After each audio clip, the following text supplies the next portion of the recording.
Paano mo malalaman kung anime toy lover ka na talaga?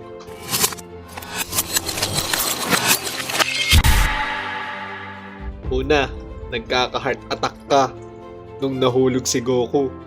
Kahit may bubble wrap, parang may nabasag sa puso mo. Pangalawa, bumili ka ng bagong shelf, pero pambili ng bigas wala ka. Pangatlo, pinaglalaban mong Mortal Sin ang bootleg. Pangapat, may tracking number ka na mas kabisado mo pa kaysa sa birthday ng crush mo. Panglima, amoy pa lang ng plastic, alam mo na kung fake or original.